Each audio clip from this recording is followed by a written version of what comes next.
السلام عليكم ورحمة الله وبركاته. يا مساء الفل. الحياة ما فيهاش مونتاج. يعني ايه؟ يعني كتير جدا بيجي لي اهالي تقول لي انا عايزه المشهد ده يتشال من حياة ابني، ينسى المشهد ده خالص، ينسى الموضوع ده خالص، عايزه الموضوع ده يخلص خالص من حياته. والحقيقة ده كلام شغل افلام. يعني المونتاج مش اوبشن في الحياة الحقيقية. تمام، بغض النظر على قناعتي الموقف ده كان صعب فعلا يستحق انه يتشال، والموقف ده غلط ولازم الطفل ينساه او لا، لكن هي ملوش علاقه بالقناعه. احنا ما بنخليش العيال تنسى. تمام، جو ينسى خالص كأن الموضوع ده ما حصلش، ده مش حقيقي. وخصوصا بقى تيجي ده في موقف ايه، مثلا طفل شاف امه وابوه في وضع جنسي، فتيجي الام تقول لي اعملي لي حاجه خلي الولد ينسى خالص المشهد اللي شافه. اعملها لك ازاي دي؟ امال انت تعملي ايه؟ انا هظبط الموقف ده عن طريق توضيح، مش عن طريق النسيان ما فيش حاجه اسمها كده اصلا.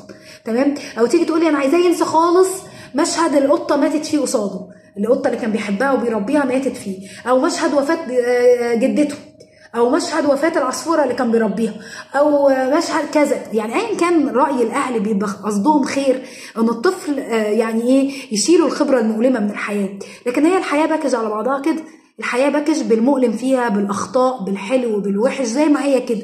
الفقد وان كان مؤلم الا ان هو خبره مؤثره في النفس البشريه. اخفاء الفقد عن الناس، وده ياما اتكلمت فيه، وقد ايه اهالي عندهم مشكله قويه في اعتقاد ان اخفاء الفقد مفيد لنفسيه عيالهم.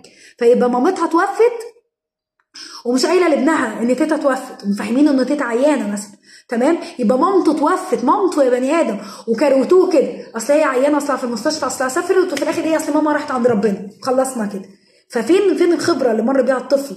فين الاهل اللي شافهم وهم بيحزنوا وهم بيعيطوا وهم بيتاثروا عشان يتعلم هو كمان يعبر عن مشاعره؟ الفقد خبره حياتيه اساسيه. طيب ده في الفقد، اشمعنى بتقولي ده؟ طيب لو حاجه سلبيه في الضرب ولا في المواقف الجنسيه ولا في غيره، ليه مش عايزاه ينسى؟ يا حبيبتي عشان الحياه ما فيهاش مونتاج، مفيش حاجه اسمها ينسى. احنا بني ادمين بنفضل فاكرين خبراتنا عادي. فكان عندي طفل بيتفرج على اباحيه، بغض النظر ان الاباحيه دي كانت متوفره في بيته وهو كان بيتفرج عليها لانها سهل الحصول عليها في بيته. تمام، لكن عيل عنده 7 سنين ولا 7 سنين ونص وعنده مشاهد اباحيه كتير شايفها، فيجي بعد كتير من التاهيل، بعد ما اشتغلنا مع الولد كتير وبقى في تطور قوي في حالته، يجي يقول لي انا حاسس دايما ان انا قليل الادب. ليه؟ يقول لي عشان انا مش قادر انسى، وماما قالت لي عايزاك تنسى الحاجات اللي كنت بتشوفها. تمام، ماما غلطانه يا حبيبي، احنا ما بننساش.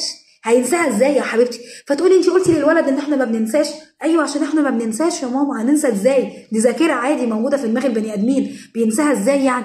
ما انا عايزاه ينساها، انا مش عايزاه يفتكر الكلام ده خالص. ده في يعني من الاول بقى ما كنتش تتفرجيه عليه، سواء كان بارادتك او غصب عنك. لكن طالما شاف، خلاص مفيش مونتاج في الحياه. بنشتغل بقى على الامر الواقع، على السكريبت الجديد ده.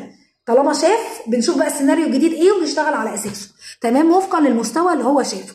فاوبشن المونتاج مش عندنا في حياتنا الحقيقه، مش موجود في الدنيا اصلا.